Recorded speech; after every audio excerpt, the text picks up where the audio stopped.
Public Works Minister Lethiwe Mdluli has promised action to deal with the construction mafia. A number of projects across the country have stalled due to delays by these organized crime syndicates, demanding 30% of the fees on some of those construction developments. eNCA reporter Lethiwe Mdluli, tracking this story for us, is joining us now live just to give us an update of that visit by Lethiwe Mdluli in and around Durban, some of the construction sites earlier today. Lethiwe, good afternoon. Welcome to today.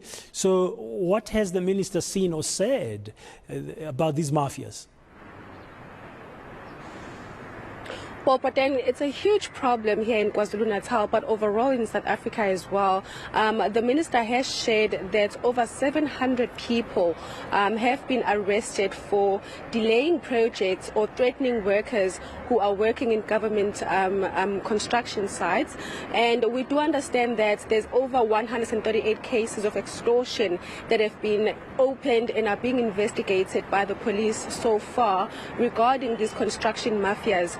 Earlier today, we visited the Durban High Court with the Minister for Public Works, Lethiwe Mdluli, who was conducting an inspection at the High Court. The reason why he went to that site is because last year there was a construction mafia that threatened workers and the company that has been hired to refurbish the Durban High Court. And that whole thing caused a delay, and we do understand that billions of rands have been lost due to this. The department has shared that prior to COVID-19, government lost close to 68 billion rand due to the delays of constructions across the country rather. And right now they are saying that more recently they're calculating that they've lost about 3 billion rand just this year, in the last 2 years alone, due to the fact that there's a lot of construction mafias that are causing delays when it comes to government projects. And Lethiwe Mdluli did speak about some of the interventions that they're going to be implementing, but he is saying that they're working closely with the police. He's saying that there is a task team that is currently looking at this specific problem, and he's saying that right now there are investigations and they are hoping that more people will be arrested.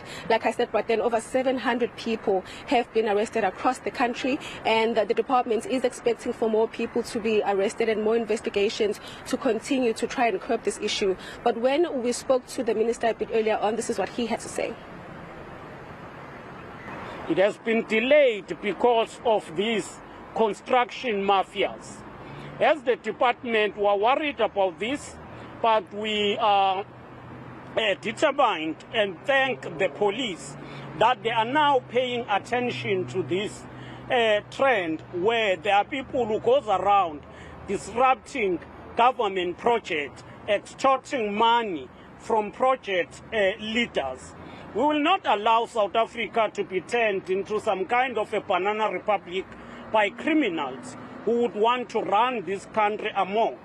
We would want to ensure that all projects are given support from the start till the end. We are, of course, very steadfast in ensuring that the transformation of the built industry is expedited, especially the construction. We support the allocation of 30% to local entrepreneurs, but that must be done through following processes. If a company comes, it's given the work that worth more than 30 million, it must then say, what is the database of SMMEs that are here, and then try to advertise for all SMMEs, and those SMMEs compete, and then they get appointed to work under that company. So we would want to be clear on how to ensure that SMMEs in construction assess opportunities, but they should do so, they should get opportunities in a proper way. Lethiwe, did the minister outline exactly how government plans to tackle this problem? Well, but then he did share a few plans that he says they are working on, and some of that is working with the South African Police Service to try and make sure that if there are people that are arrested, more cases are investigated, and these people face the full might of the law.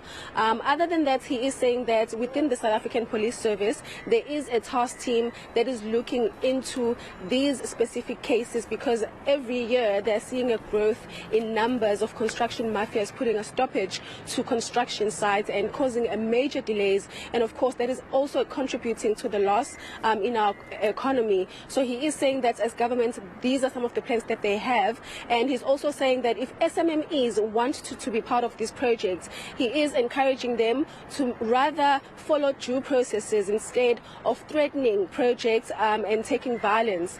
He's saying that there are processes that need to be followed, and each and every small business that wants to form part of working with government, especially when it comes to construction, they need to visit their websites and just basically find out how they can be part of those projects, because what we do understand is that these mafias are demanding 30% when they do threaten some of the companies that have been hired by government to construct these buildings. And the minister is saying that with the Durban High Court, due to that delay, the project is now only going to be finished in 2025, and they were expecting to finish a bit earlier. And he is saying that right now government is spending billions in hiring security. It's not just the Durban High Court that is facing this issue, but it's a lot of projects across the country where government finds itself having to hire more security to keep guard at these sites, because these construction mafias, unfortunately, when they do come to these sites, they come armed and they demand that workers stop working.